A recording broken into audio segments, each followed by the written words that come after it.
Во-первых, нарушителей долго искать не пришлось, и в будни отдохнуть на берегу Волги в хорошую погоду желающих достаточно. Палатка, шашлык, да еще и на машине на прибрежной территории. А ведь это особо охраняемая природная зона, заказник Волжские просторы. На уникальной территории не менее уникальные водные и биологические ресурсы. На островах можно увидеть краснокнижные растения и животных, поэтому запретов здесь больше, чем разрешений. Мы никакого стенда не видели, я еще раз говорю. Мы бы даже сюда не сели бы, если бы стенд был здесь. Все, что можно и нельзя, как раз на информационном стенде. Мимо проехать невозможно. Они установлены на въездах на территорию заказника. Правда, внимание на них обращают не все. Некоторым приходится преграждать путь и отправлять назад.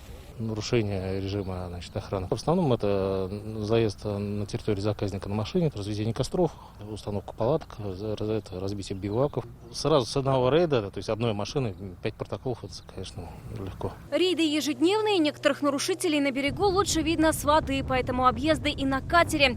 Вот отдыхающие на 2 машинах укрылись под деревьями. С другой стороны, их и не заметишь. А здесь сразу несколько нарушений. Что вы хотите? Составьте административный протокол по факту нарушения. Ну, составьте. Водительское удостоверение дайте. В понедельник даже гражданин будет вызван по разбор, будет вынесено постановление о привлечении к административной ответственности. Штраф за нарушение от 3 до 4 тысяч рублей. А вот приехать позагорать, искупаться или порыбачить в заказнике Волжские просторы разрешено. Отдохнуть здесь в заказнике можно и не нарушая его правил. Если вы приехали на машине, просто оставьте ее у дороги.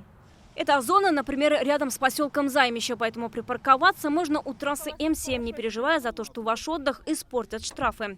Вероника Гайнудинова, Марат Зайдуллин, ТНВ, Казань. Наша рука помощи вашему бизнесу. Антикризисные предложения. Телефон 843 5 705 100. Көтелмәгән кунак көттүреп кенә интернет челтәрләренә дә килеп җитте. Хәзер бу фильмның барлык серияларын ТНВ.ру сайтында карап була.